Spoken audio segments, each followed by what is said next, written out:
Oke guys, balik lagi di channel Wahyudi Fadilah. Nah, kali ini kita akan ngebahas mengenai oli gardan guys.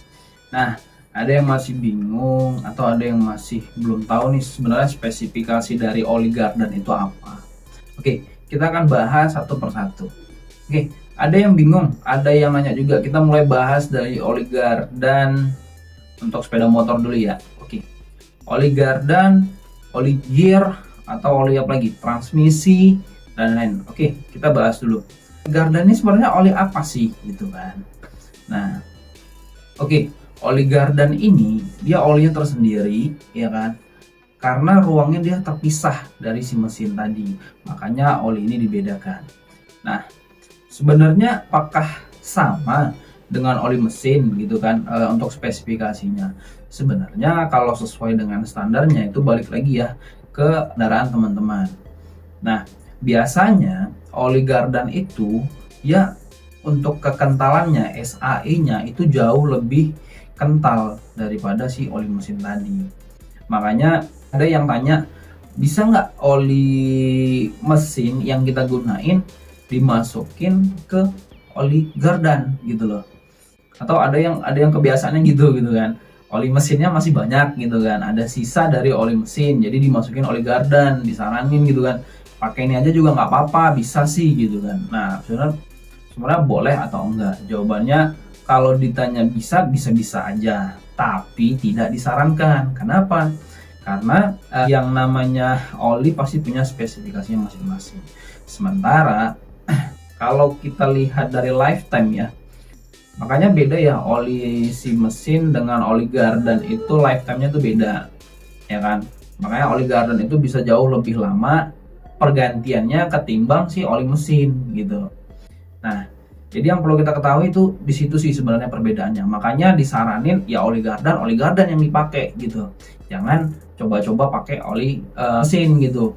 Bisa aja pakai oli mesin, bisa, cuman efek jangka panjangnya nih yang kita pikirin gitu kan, apakah worth it pakai ini gitu kan atau enggak gitu. Sebenarnya itu sih gitu, karena biasanya kalau di oli gear ini atau oli gardan ini, di gardan ini dia sistemnya tertutup di gardan itu aja, nggak ada proses pembakaran dan lain-lain, jadi sehingga olinya bisa jauh lebih tahan lama.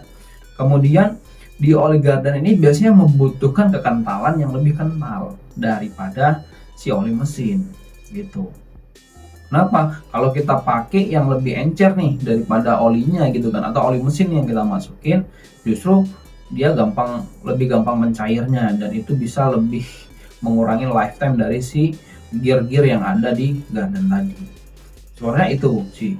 Jadi teman-teman harus tahu juga nih mengenai oli gardan. Jangan sampai lupa karena nggak kepikiran gardan gitu kan. Ah, nanti aja deh, bahkan sering kelupaan gitu. Ini kalau nggak rusak si gardannya, nggak diganti olinya, nah itu jangan sampai kejadian, karena itu efeknya besar. Ketika gardan diganti, ada kerusakan pada gear-gearnya, pada roda giginya, itu kita akan mengerogoh kocek yang lumayan besar gitu loh untuk mengganti itu semua.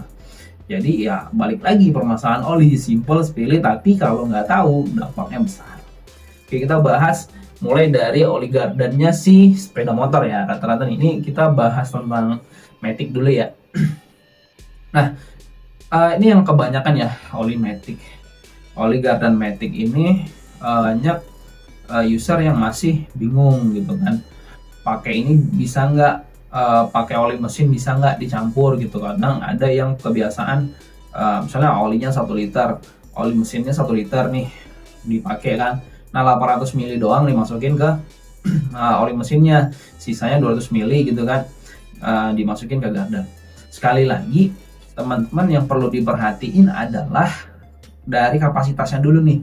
Kapasitas si oli gardan ini berapa gitu. Kalau yang namanya ruang mesin tadi gitu kan, kalau misalnya dimasukin oli gitu kan, kalau kelebihan juga nggak bagus, kalau kekurangan juga nggak bagus. Kenapa? Kalau diisi berlebihan juga semakin berat, tapi kalau kekurangan juga nggak efisien gitu kan, bisa menimbulkan friksi-friksi, gesekan-gesekan yang terjadi di dalam komponen. Makanya yang harus kita ketahui dulu adalah kapasitasnya. Ini yang paling berbahaya kalau di motor Matic gitu kan, kayak Honda Beat, kita sebut aja lah salah satu contoh Honda Beat, Scoopy dan lain-lain lah yang sekelasnya gitu. Nah kalau ini Honda Beat ini gitu kan, kebanyakan nih teman-teman bingung kapan nih ngegantinya, padahal kadang disaranin juga sama si bengkelnya, dilihat dari kilometernya juga, sekian ribu kilometer baru diganti gitu kan. Nah memang jangkanya jauh lebih panjang daripada si oli mesin, cuman yang harus teman-teman waspadain, ini kebanyakan nih pengguna motor Matic itu ada yang suka nerobos banjir, atau yang genangan-genangan air tuh diterobos aja, diterabas aja gitu kan. Nah efeknya apa?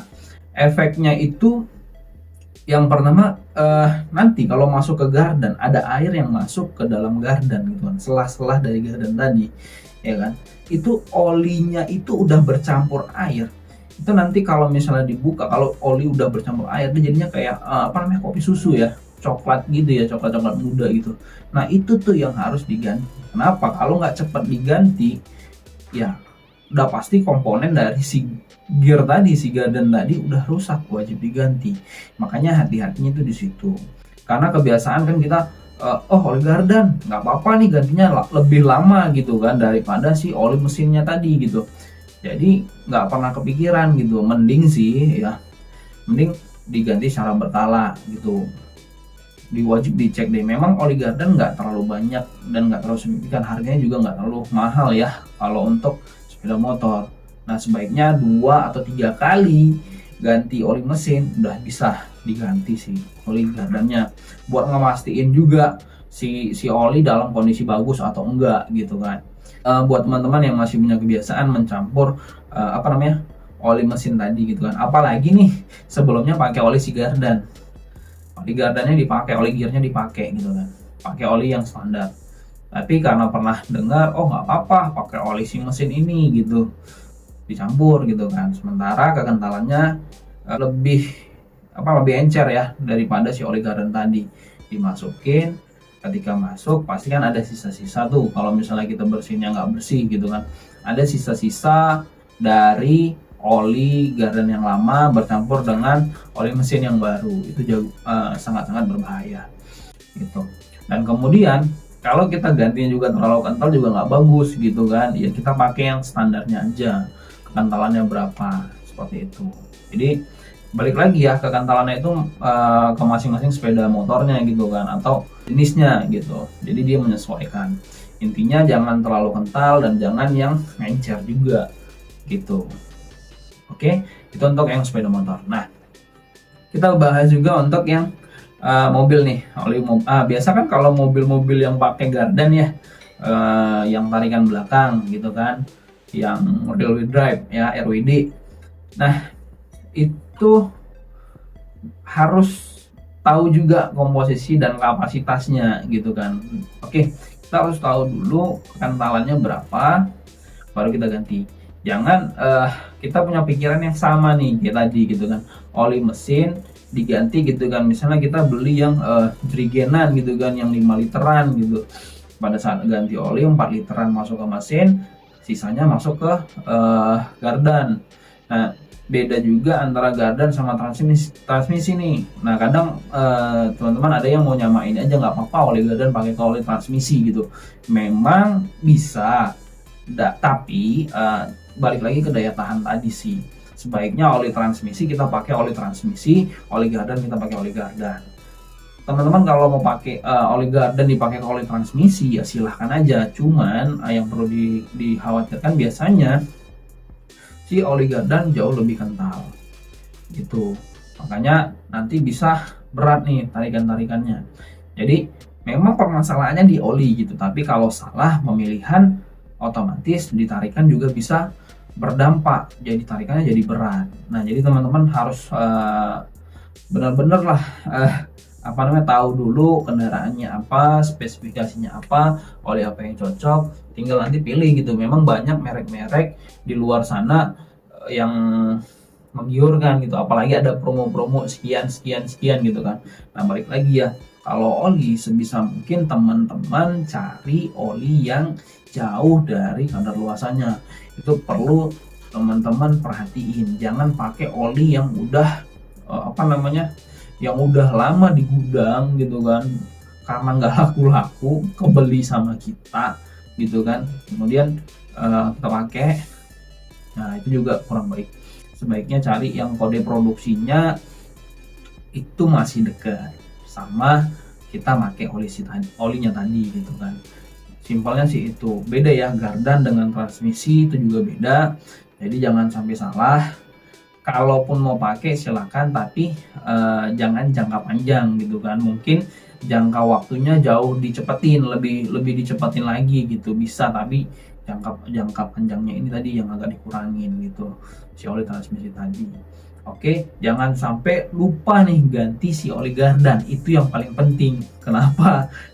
Kalau lupa ganti oli gardan, ya efeknya tadi gitu loh, kita bisa ngerogoh kocek yang lumayan gitu kan. Apalagi kalau udah satu set tuh full set kita harus ganti gitu, itu besar, lumayan besar biayanya gitu kan.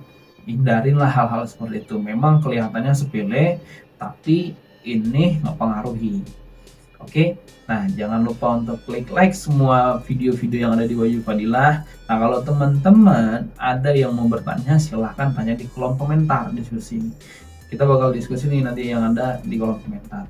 Kemudian jangan lupa untuk subscribe channel Wahyu Fadilah. Jangan lupa klik tombol loncengnya. Oke, sekian dulu dari saya. Assalamualaikum warahmatullahi wabarakatuh.